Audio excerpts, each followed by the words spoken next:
அனைவருக்கும் வணக்கம். 12th மேத்ஸில் exercise 7.2 இன்டெக்ரல்ஸில் first some பார்க்கலாம். இன்டெக்ரல் 2x / 1 + x² × dx இது வந்து இன்டெகிரேட் பண்ண சொல்கிறாங்க. ஸோ இந்த மாதிரி சம்மில் நம்ம என்ன பண்ணுவோம்னா ஐடென்டிட்டி இல்லை பேராமெட்ரிக் ஃபார்மை யூஸ் பண்ணுவோம். அதாவது வேறு ஒரு வேரியபிளாக கன்வெர்ட் பண்ணி அதுக்கப்புறம் இன்டெகிரேட் பண்ணுவோம். ஏன் அப்படின்னா நமக்கு இன்டெக்ரலில் இந்த மாதிரி நியூமரேட்டர் டினாமினேட்டரில் வேல்யூஸ் இருந்தாலோ இல்லை ரெண்டு ஃபங்க்ஷன்ஸ் வந்து மல்டிப்பிளில் இருந்தாலோ அதுக்கு வந்து நமக்கு ஃபார்முலா அது எதுவும் கிடையாது. சரிங்களா?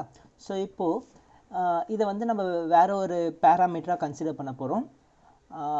லெட் t = 1 + x² எடுத்துக்கலாம். ஓகேங்களா? ஸோ இந்த மாதிரி எந்த வேல்யூவை டீன்னு எடுக்கலாம் அப்படின்னா அதுக்கு ஒரு ரெண்டு ட்ரிக் இருக்குது. ஃபஸ்ட்டு வந்து I லேட் அப்படின்றத ஞாபகம் வச்சுக்கணும். ஸோ I அப்படின்றது இன்வெர்ஸ் ட்ரிக்னாமெட்ரி ஃபங்க்ஷன், L அப்படின்றது லாகு, அடுத்து A அப்படின்றது அரித்மெட்டிக் வேல்யூஸ், அடுத்து Tன்றது ட்ரிக்னாமெட்ரி ஃபங்க்ஷன்ஸ், அடுத்து E அப்படின்றது எக்ஸ்பொனென்ஷியல். ஸோ இன்வெர்ஸ் ட்ரிக்னாமெட்ரினா sine inverse, cos inverse, tan inverse அப்படின்னு வருது. ஸோ லாகில் வேல்யூ வருது. அரித்மெட்டிக்னா எக்ஸு, x², x³. ஸோ இந்த மாதிரி அரித்மெட்டிக் வேல்யூஸ் வருது. 1 + x இந்த இங்கே இருக்கிற மாதிரி 1 + x² இது போல். ட்ரிக்னாமெட்ரி ஃபங்க்ஷன்றது வெறும் சைனு, காசு, டேன், எக்ஸ்பொனென்ஷியலில் e⁻x. ஓகேங்களா? இதில் எது ஃபஸ்ட்டு வருதோ அதை தான் எடுக்கணும். இதில் நமக்கு அரித்மெட்டிக் வேல்யூஸ் மட்டும்தான் இருக்குது. அதனால் t = 1 + x² எடுத்துக்கிறோம். சரி, இதில் 2xம் அரித்மெட்டிக் தான், 1 + x² அரித்மெட்டிக் தான். இதில் ஏன் 2xஐ டீன்னு எடுக்கக்கூடாதுன்னு பார்த்தோம்னா, இப்போ நம்ம 2xஐ டீன்னு எடுத்தோம்னா இதை டிஃப்ரென்ஷியேட் பண்ணால் என்ன ஆகும்? 2 × xஐ டிஃப்ரென்ஷியேட் பண்ணால் 1, டீயை டிஃப்ரென்ஷியேட் பண்ணால் dt/dx. இதிலிருந்து dxோட வேல்யூ dt/2ன்னு கிடைக்கும். ஓகேங்களா? இந்த 2xக்கு பதிலாக நம்ம இங்கே டீன்னு அப்ளை பண்ணோம்னா dxக்கு பதிலாக dt/2ன்னு வரும். இந்த 1 + x² என்ன பண்ணலாம்? அப்போ மறுபடியும் இந்த 1 + x² என்ன பண்ணணும்னு கண்டுபிடிக்கணும். டீயோட வேல்யூ வேரியபிளில் கன்வெர்ட் பண்ணணும்.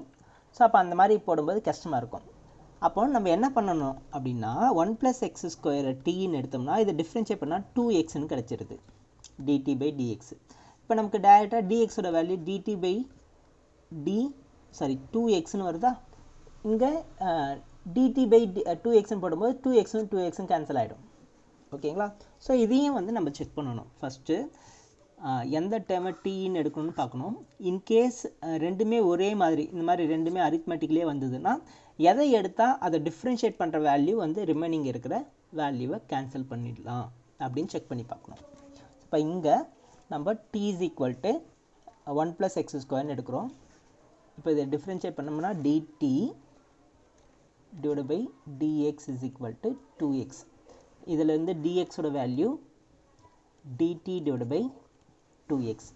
ஸோ இப்போ பாருங்கள், integral 2x / 1 + x² × dx = integral 1 + x 2ன்னு எழுதிக்குவா, 2x / 1 + x² பதிலாக tன்னு அப்ளை பண்ணுறோம், dxக்கு பதிலாக dt/2xன்னு அப்ளை பண்ணுறோம். ஓகேங்களா? இப்போ இந்த 2x கேன்சல் ஆகிட்டு தான் செக் பண்ணணும்.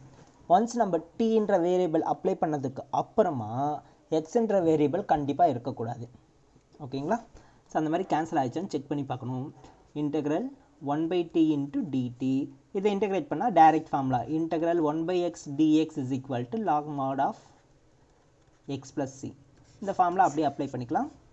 So log modulus of t + c log modulus of t-யோட வேல்யூ ஃபைனலாக அப்ளை பண்ணிடணும், 1 + x² + c. ஸோ இதில் கண்டிப்பாக நம்ம என்ன பார்க்கணும் அப்படின்னா கொஷினில் வேரியபிள் எக்ஸில் கொடுத்துருக்காங்க, நமக்கு ஃபைனல் ஆன்சரும் வேரியபிள் எக்ஸில் தான் வந்திருக்கணும். நம்ம கன்வீனியன்ட்டுக்காக டீன்ற வேரியபிளில் கன்வெர்ட் பண்ணியிருந்தோம், ஆனாலும் ஃபைனல் ஆன்சர் எக்ஸ்ன்ற வேரியபிளில் தான் இருக்கணும். Okay, thank you.